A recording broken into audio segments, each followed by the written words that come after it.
और बोले जो तुम यहाँ अकेले रहती हो, तुमको हम लोगों का एक ज्वाइंट अकाउंट है, जो कि उस बार मीडिया में भी आया था कि ज्वाइंट अकाउंट है, KYC करवाइए। तो बोले अच्छा पहले तो बहाना बनाए, बाद में जब ये पैसा का बात हुआ तो बोले ठीक है, ये हम KYC करवा के तुम्हारे अकाउंट में डाल देंगे। वो पैसा भी लेके चले गए। और कितना रुपया था जो वो पैसा ले लिए? ये 18 लाख रुपया। 18 लाख? नेपाल में आपकी प्रॉपर्टी थी, उसको बेच के आया था, वो रुपया भी ये लेके चले गए। तो अब नेपाल में ही अपना भाई से भतीजवा से 21 ठो हम पर केस करवाया हुआ है नेपाल में। वहाँ गुंडा लगा देता है मेरे पीछे, इसलिए पटना छोड़ के हमको आना पड़ा। अभी यहाँ रेंट के घर में रह रहे हैं। अभी बताइए क्या होता है उस पैसा से? और कहता है हम लड़ेंगे तो ठीक है, कोई बात नहीं है, हर जगह अन्याय थोड़े बिकेगा, बिक जाएगा तो कोई बात नहीं, लड़ेंगे तब तक, जब तक जान है तब तक लड़ेंगे। बॉलीवुड के जाने माने प्लेबैक सिंगर उदित नारायण आज बिहार के सुपौल कोर्ट में पेश हुए। दरअसल उदित नारायण की यह पेशी उनकी पहली पत्नी रंजना झा की ओर से दाखिल किए गए मेंटेनेंस केस से जुड़ा हुआ था।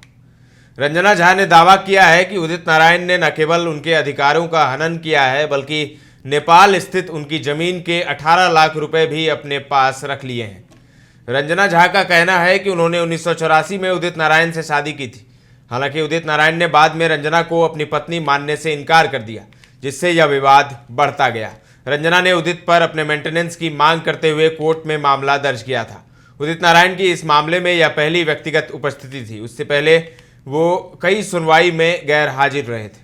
कोर्ट ने आज रंजना झा और उदित नारायण को सामने रखकर दोनों पक्षों की काउंसलिंग की। सुनवाई के दौरान उदित नारायण ने कोर्ट से अनुरोध किया कि भविष्य में वे वीडियो कॉन्फ्रेंसिंग के माध्यम से उपस्थित होना चाहते हैं। वहीं इस दौरान कोर्ट के बाहर रंजना झा ने कहा कि उदित नारायण ने न केवल मुझे अनदेखा किया, बल्कि नेपाल स्थित उनकी जमीन का 18 लाख रुपए भी अपने पास रख लिया। मैं सिर्फ अपने अधिकारों के लिए लड़ रही हूं। कोर्ट ने इस मामले की अगली सुनवाई की तारीख तय कर दी है। अब यह देखना होगा कि वीडियो कॉन्फ्रेंसिंग के माध्यम से उदित नारायण की उपस्थिति और रंजना झा के आरोपों पर कोर्ट क्या निर्णय लेता है। हालांकि कोर्ट में पेशी के बाद उदित नारायण कैमरे से बचते रहे। कितना का प्रॉपर्टी? 2-4 साल पहले आए उदित जी और बोले जो तुम यहाँ अकेले रहती हो, तुमको हम लोगों का एक ज्वाइंट अकाउंट है, जो कि उस बार मीडिया में भी आया था। तो उसका अब तो KYC करना पड़ता है। तो हम इनको बोले कि ज्वाइंट अकाउंट है, KYC करवाइए। तो बोले अच्छा पहले तो बहाना बनाए, बाद में जब ये पैसा का बात हुआ तो बोले ठीक है, ये हम KYC करवा के तुम्हारे अकाउंट में डाल देंगे। वो पैसा भी लेके चले गए। और कितना रुपया था जो वो पैसा ले लिए? ये 18 लाख रुपया। 18 लाख? नेपाल में आपकी प्रॉपर्टी थी, उसको बेच के आया था, वो रुपया भी ये लेके चले गए। और बोले कि जब आप बोलते थे हमको, जब 10 आदमी के बीच में आप पैसा लिए, जिससे लिए कोई पैसा 18 लाख देगा तो इसे नहीं न देगा, गवाह के साथ दिया। और वो तब कहता था कि तुम उसको रजिस्ट्री मत करो, रजिस्ट्री करोगी। अब कैसे? आप तो चले गए, मेरे नाम से हम रजिस्ट्री नहीं करेंगे तो आप हमको छोड़ दीजिएगा वहाँ पर। तो हमको रजिस्ट्री करना पड़ा मजबूरी। तो अब नेपाल में ही अपना भाई से भतीजवा से 21 ठो हम पर केस करवाया हुआ है नेपाल में।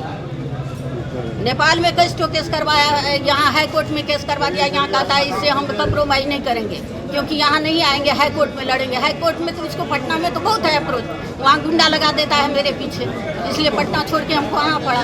अभी यहाँ रेंट के घर में रह रहे हैं। अभी बताइए क्या होता है उस पैसा से? और कहता है हम लड़ेंगे तो ठीक है, कोई बात नहीं है, हर जगह अन्याय थोड़े बिकेगा, बिक जाएगा तो कोई बात नहीं, लड़ेंगे तब तक, जब तक जान है तब तक लड़ेंगे। पैसा से अप्रोच से होगा तो ठीक है। अभी तक तू देते ना रंजीता ना। और कहता है पत्रकार सबको कंप्रोमाइज कर लेती हो। हम किस पत्रकार को कंप्रोमाइज किए हैं? अभी हम किसी को तो फोन नहीं किए। कोई किसी को न्यूज पता चला तो न्यूज के लिए आए, वो कहता है सब पत्रकार तुम्हारा साथ क्यों देता है, तुम सबके साथ क्या देती हो, क्या करती हो? अब इसका क्या जवाब दें उसको हम? अपियर हुए, सभी उनकी उपस्थिति थी, आज अपियर हुए। पिछले डेट में उनके ऊपर कॉस्ट इम्पोज किया गया था, उस कॉस्ट को रिकॉल करने का प्रेयर दिए और अपना WS भी दाखिल कर रहे हैं। आज कॉपी अभी हमको रिसीव करवा दी गई है। कोर्ट के द्वारा जो है प्रयास किया गया काउंसलेशन का दोनों पक्षों के बीच में, और ये फेल कर गया, क्योंकि वो स्पष्ट मुकर गए कि हम नहीं रखेंगे।